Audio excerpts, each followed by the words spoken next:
Hey everybody, it's Eric Murray from the sugarhuddle.com.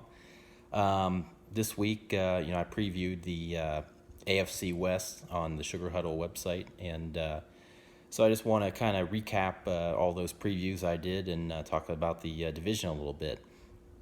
It's going to be an interesting year for this division because I could see it being where really 9-7 could take the cake.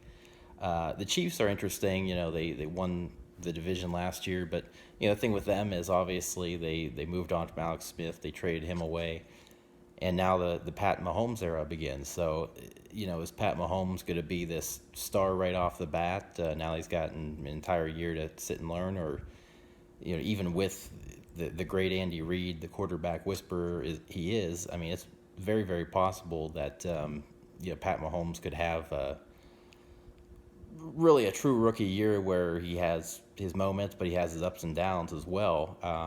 So the Chiefs are going to be pretty interesting to watch, mainly because of Mahomes. And then defensively, the thing you have to think about too is they had some moments where they weren't so great last year.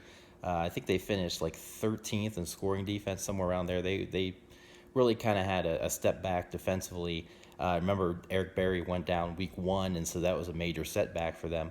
And then, of course, Marcus Peters, the great young cornerback, he had some things go down midseason, and he got, I think he was suspended for a game or two. Had that outburst in the Jets game where he threw the officials a penalty flag, and he started causing problems in the locker room. So he's really, really great player, but the Chiefs ultimately moved on from him. So now you look at the secondary, and you got to wonder, can Eric Berry, who's missed all these games throughout his career and basically missed all of last year, can he come back to form? And what are you going to do about replacing Marcus Peters? So you've got some issues there that you got to worry about in the secondary. And you think about the playoff game against the Titans. Kansas City was at home. They were up 21-3. Late in the third quarter, then all of a sudden the Titans scored 21-10 going to fourth, which, in today's NFL, 11 points is certainly not insurmountable, especially for an entire quarter. But the fact of the matter is, the Chiefs just dominated that game, especially defensively, and then all of a sudden they gave up 12 more points in the fourth quarter. The offense couldn't get going, and they lose that game 22-21, another meltdown, which is kind of what the Chiefs have had on a few occasions in the Andy Reid era for all the games they've won, all the playoff appearances. And, it's just one of those deals that I look at and I say, defensively, I don't know if they're going to be that much better than last year, especially with Peters gone and not knowing what Barry's going to bring to the table. And then offensively, again, it's just going to come down to Mahomes. They've got great running back Kareem Hunt, had that awesome rookie year last year. Tyreek Hill was as big of a playmaker and as big of a weapon as anybody in the league. And then, of course, and then, of course, Travis Kelce, the Pro Bowl tight end. But, of course, they also went out this offseason and signed Sammy Watkins. And that's a total, boom or bust signing, really, because, Sammy's a guy that had a couple of pretty decent years to begin his career in Buffalo, and then he's really kind of regressed since then. He's had a lot of nagging injuries with I think like a hamstring and things like that, and so he's just never lived up to the expectations. And last year with the Rams, he had his best situation as far as coaching, as far as quarterback. Jared Goff was a Pro Bowler last year, and Sammy still had, I think, 8 or 9 touchdown receptions. But the problem is, his actual receptions and yards was very, very low totals. He was like third or fourth on the team. Actually, it might have been fourth because you got to factor in Todd Gurley too. But point is, best situation he could have been in last year, at least compared to his previous years, and it was a disappointment. And then the Chiefs go out, they give him a 3-year, $48 million deal. So, that's a major gamble, and we'll see if he can spell Tyreek Hill and some of these other guys or not. But I think as far as Kansas City goes, they're a team that could easily win this division again. They could easily win, 9, 10, 11 games. But at the same time, they could be 7-9 or 8-8, and we'll see. I'll get to my predictions towards the end of this video as far as each team, but that's how I feel about Kansas City. So we'll see with them, and then looking at the Chargers, they're a team that is arguably as talented as any team in the NFL. I mean, they've got a lot of really good veteran players, different free agents that they brought in the last few years. Um, the guys that they've homegrown and drafted. You think about the pass rush tandem of Joey Bosa and Melvin Ingram, perhaps the best duo in the league. They're a team that on paper, I mean, they should be winning this division. This is a really wide open year for the AFC West, and this is definitely a great opportunity for them to take it. But their big thing over the last few years is they just get off to really, really terrible starts. Last year, I believe it was 0-4 or 1-4. I think it was 0-4. Yeah, it was 0-4, and then they got up to 3-4. Then they were down to 3-6. Then they get up to 7-6, and then they lost to the Chiefs in I think it was Week 15.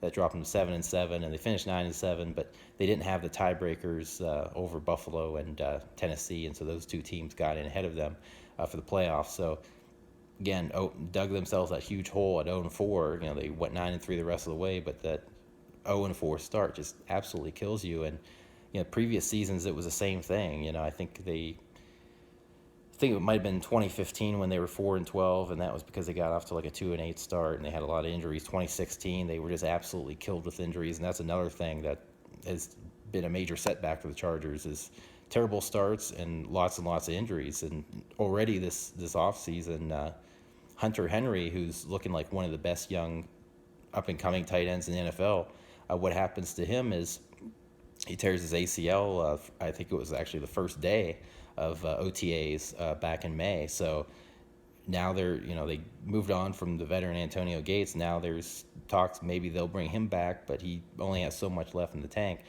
So now they're depleted at tight end, and Philip Rivers has always loved throwing to the tight ends. He loves the bigger receivers, but if you look at their roster, Travis Benjamin is a great deep threat, but a small receiver. Keenan Allen's got good size, but he's kind of a mid-sized guy, probably just barely 6'2", 6'1.5", 6'2". They did draft Dylan Cantrell out of Texas Tech late, and he could be an intriguing option. He could be like a hybrid tight end receiver. Watch out for that. But slow starts, just a rash of injuries.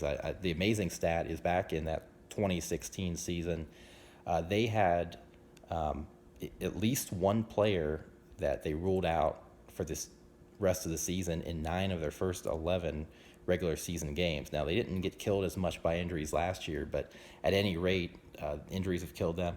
And then, offensively, when you think about it, they can't consistently run the football. I mean, they're ranked in the 20s in a number of rushing categories from last year, and Melvin Gordon's a really talented back, but, you don't consistently commit to running the football. And Ken Wisenhunt, the offensive coordinator, he's a guy that he loved to sling it in Arizona when he was the head coach there, and in Pittsburgh when he was the offensive coordinator back in the day with Ben Roethlisberger, he was pretty good about trying to balance things out, but that was early in Ben's career, and he didn't have as much freedom to because Pittsburgh, they want to run the ball, so the organization probably kind of told him, you got to be careful how much you throw it. But ever since then, he's the guy who's been kind of pass happy, and Philip Rivers loves throwing the ball, and they ranked highly in a lot of passing categories. But at the end of the day, you can rank high in passing, but their scoring offense, I think, still ranked outside the top 10. And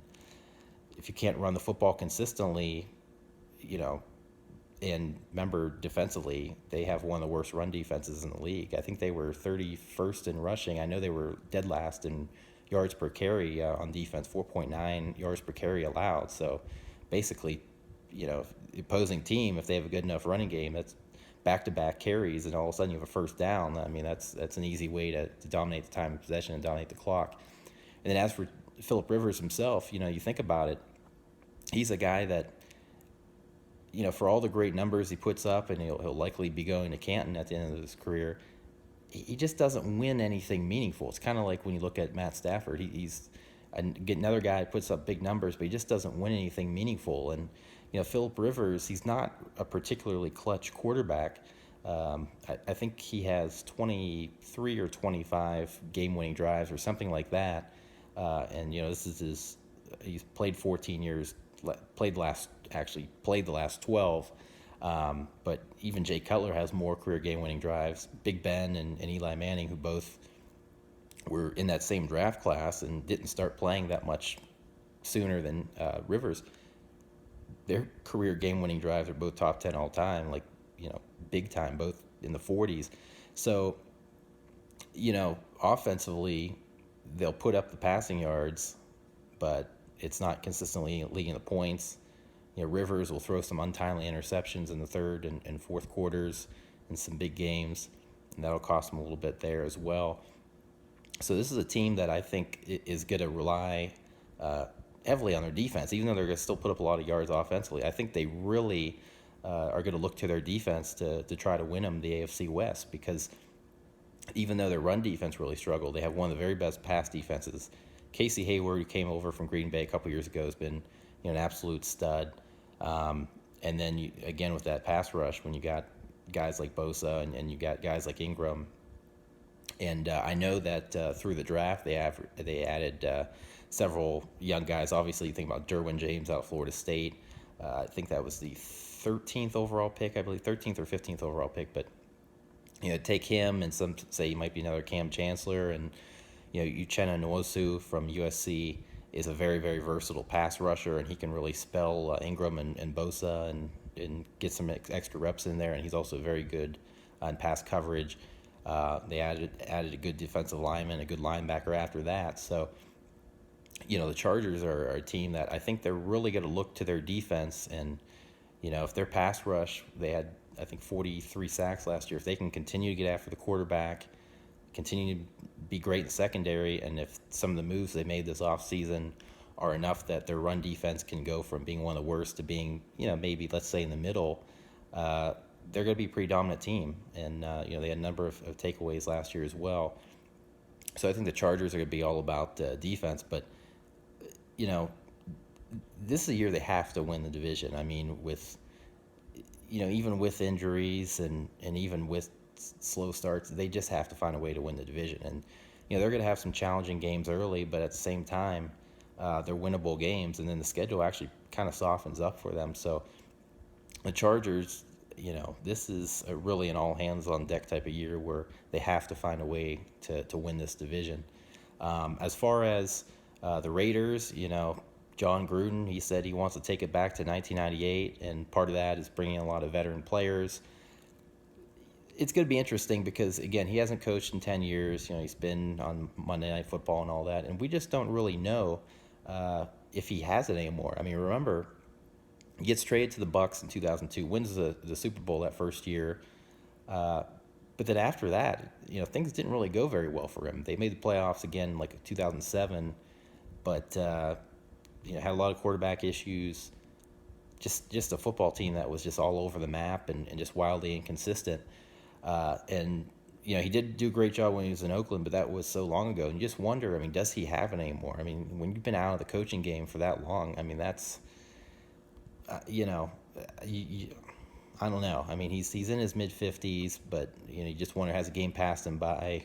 He's married to a West Coast style of offense, which is still modern, believe it or not, but it's something where there's a lot of wrinkles added to it, and you just wonder, is he going to be married to the old West Coast offense principles that he ran in the 90s as opposed to the type of West Coast offense principles mixed in with spread elements, some of those wrinkles that you have to mix in modern day, NFL and even college football for the teams that run the West Coast here in 2018.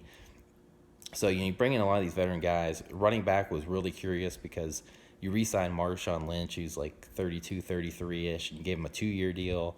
And then Doug Martin, who's closing in on 30, you give him a contract, and he's a guy that, has been kind of accused of being lethargic quite a bit in his Tampa years, and has really been a big disappointment, not living up to that big contract that he got a couple years back.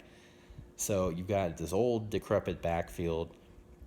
You do have a talented offensive line because you do have, guys that only gave up 20 sacks last year, kept Derek Carr on his feet. The entire left side of your line made the Pro Bowl, and other than left tackle Donald Penn, who's 35, everybody else I think is 28 or under. but you got to get that running game going. And receiver wise, I really like Jordy Nelson. And in some ways, he's an upgrade over Michael Crabtree. But you move on from Crabtree, who was, he's 30 years old. Nelson's 33.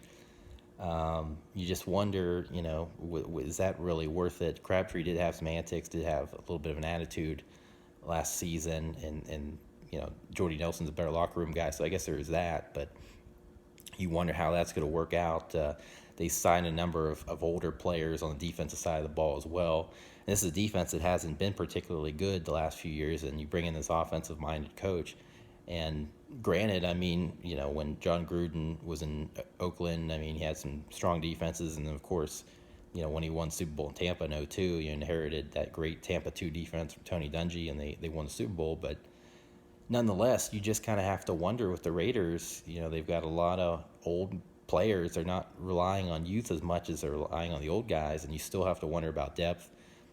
Defense is still a big thing you have to wonder about because, I think 2 years ago when they made the playoffs, Derek Carr and that offense literally carried them. I mean, it doesn't matter that they had Khalil Mack and how great he is. That offense had to carry them and had to win football games every single week. And to a certain extent, they had to try to do that last year as well. And they had those meltdowns. Michael Crabtree, his fight with Aqib Talib, even though they beat Denver, that was still kind of a black mark. And then Sunday Night Football a few weeks later at home against the Cowboys, Derek Carr fumbles into the end zone late, and they lose that game. So, they obviously had some meltdowns last year, but again, defensively, they bring in some decent veteran players, but again, a lot of older guys, and it doesn't guarantee that those guys are going to work out. So, I think year one for Gruden, and again, signed a 10-year, $100 million deal, so he's clearly going to be there for quite some time, but year one's going to be pretty interesting because you wonder, he's got to build this relationship with Derek Carr, and Gruden's known to be kind of an intense guy, especially when he's around quarterbacks. So you just wonder, how's that relationship going to be year one? Luckily, Derek Carr's played in a West Coast offense his whole career, so it will be an easy transition, just a slight terminology change. But at any rate, you just wonder how that relationship's going to go throughout the year. Is it going to get off to a rocky start or not? And then again, if you lack a running game, and plus the fact with Carr, he's usually bound to miss a couple games a year. So then you have to worry about that, because if he misses 2-3 games, that could be the difference between, making the playoffs and being third place in the AFC West. So I think the combination of a lack of a running game and still having a lot of uncertainty on defense, including in that secondary, you just have to wonder about the Raiders. And then finally, you think about the Broncos. Talk about a team that went from the highest of highs to the lowest of lows in just a matter of a couple years. 2015 Super Bowl champs had that unbelievable defense, and then last year you have a lot of guys that were accused of quitting. You had a new head coach in Vance Joseph that a lot of people think is kind of clueless. Elway has been missing on a lot of draft picks the last few years. Quarterback has just been a revolving door the last few years. And even when you won the Super Bowl, Peyton Manning didn't play particularly well for as great as he is in 2015, but they stayed afloat because the rest of the team was so good, and it's just fallen apart so bad. They're a team that they've kind of been the opposite of the Chargers. The Chargers, they get off the horrible starts and they finish strong. With Denver the last couple of years, they've actually started strong. I think in 2016 they were, I believe, 5-2, if I'm not mistaken, and last year they were 3-1, and both years just total meltdown. And especially mid-season last year, it just felt like the players, especially defensive guys, some of those veterans in the locker room with some of those big personalities like Aqib Talib and company, Aqib Talib, of course, now with the Rams, it just kind of felt like a lot of those guys kind of quit and just kind of losing confidence in the organization. And it starts with Elway, and then of course Vance Joseph, rookie head coach, defensive-minded guy, so of course he's not going to be the best when it comes to developing quarterbacks and developing offenses. You fire Mike McCoy partway in the season, which I didn't think was the right move. I kind of felt like he was a scapegoat. So Denver really has to kind of figure things out, because they were supposed to be in the Jimmy Garoppolo and Kirk Cousins sweepstakes, and guess what? 0 for 2. So what they do, they settle for Case Keenum, who had a really nice year in Minnesota last year. But remember, I mean, Minnesota was a loaded football team, and he's a guy that, being a journeyman veteran quarterback, if everything goes right around him, he will succeed, and that's what he did last year: 22 touchdowns, 7 interceptions. But if he's not in that ideal situation, in that perfect situation, then he is a guy who will struggle, and he's shown that in some of his previous years prior to Minnesota. So it's going to be interesting because now he's playing behind an offensive line that, I think the exact number was 51 sacks they allowed last year. And part of that's because they had bad quarterbacks who were kind of indecisive, but a lot of that was the line. The talent is there. Ronald Leary is a good veteran guard. Matt Paradis, or I think it might be Paradise how it's pronounced, but anyways, he's an up-and-coming center who some say could end up being a Pro Bowler. But then you think about the rookie from last year, Garrett Bowles out of Utah. He really struggled as their starting left tackle. He ended up tying for second in the NFL amongst offensive linemen in penalties. So, it's just one of those deals that you've got Case Keenum in a situation where all of a sudden he might not have a strong defense on the other side. All of a sudden he goes from a strong offensive line in Minnesota with a really, really good running game. And Denver did actually surprisingly rank 12th last year. But nonetheless, you got just a lot of question marks there, and you wonder, Case Keenum might be a one-and-done situation because he might just really struggle and regress quite a bit. And the problem is you have no answer, behind him. You decided not to draft a quarterback, 5th overall, and instead, you've got Paxton Lynch, who's first-round bust. Everybody's written him off. You've got Chad Kelly, who was literally Mr. Irrelevant in the draft a couple years back. So it is Case Keenum or bust, and you just wonder, is this going to be another disappointing year? I know some people are looking at the Broncos and saying they could make a run at a winning season and they could be a surprise playoff team. I don't know. I mean, the defense, you have some younger guys, but they didn't blow the roof off the place. And, obviously, again, that offensive line is just putrid, and the quarterback is so questionable. Head coach is tough. They have, when you finish last in your division in the NFL, you end up getting an easier schedule, technically speaking, but there's a lot of teams on that schedule that could end up being playoff teams this year. I know they play the Texans for sure. I think the 49ers is a team on there. Bengals and Ravens very, very late in the season. So those are all teams that any one of them is capable of being a playoff team, but it's also possible that none of them make the playoffs. So Denver has to take advantage of this thing. So they're capable of getting off to another quick start, but it's about how you finish. They have a favorable schedule toward the end, but if Case Keenum can't stay on his feet because of that line, and if the defense can't kind of get back to where it was, and now you got to replace Aqib Talib, so there's going to be a void there. And Shane Ray, even though he had 8 sacks a couple years ago, he hasn't fully developed. So you draft Bradley Chubb 5th overall, which, if you're not going to take quarterback, Bradley Chubb is a great pick. So it's going to be interesting to see what he does. So if he comes on as a rookie, it doesn't have to have like double-digit sacks, but if he has 6, 7, or 8 sacks, gets a lot of pressure on the quarterback. Shane Ray has a nice bounce-back year, 6 or 7 sacks himself, gets a lot of pressure, and Von Miller continues to do his thing as a double-digit sack artist. Then, all of a sudden, I mean, Denver's defense is going to look fierce. It's going to make their secondary look a lot better than maybe it actually is. And it's going to take a lot of pressure off the offense. And again, for the offensive line woes, surprisingly, they finished 12th in rushing. So they did move on from C.J. Anderson. They have Devontae Booker and Royce Freeman they drafted out of Oregon. So it'll be kind of interesting to see what happens there. But at the end of the day, there's a lot of things that need to happen, a lot of ifs for Denver to really make a run at a winning season, let alone get in the playoffs or even win that division. So, that's the thing that kind of concerns me, is a lot of ifs, and you just wonder, how many ifs is it going to take for them to overcome a lot of their deficiencies. So I think with Denver, they're going to finish last in the division. I think they're going to go 5-11 again. Vance Joseph will get a run out of town.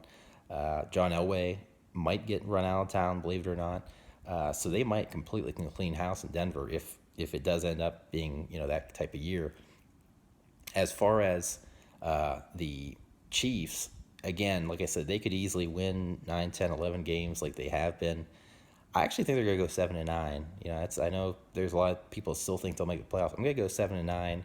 I like Mahomes coming out of Texas Tech, but he's a boomer bust prospect. He's kind of a Brett Favre type player, and I don't mean he's going to have a career of Favre, but that kind of schoolyard type of player that's a gunslinger, and you just wonder if Andy Reid is so used to having a disciplined offense with Alex Smith, where you knew there wasn't going to be a whole lot of turnovers. A lot of that was because of limited arm strength, but you knew that you had a smart leader that knew the playbook like the back of his hand, was going to keep things together, keep things in line.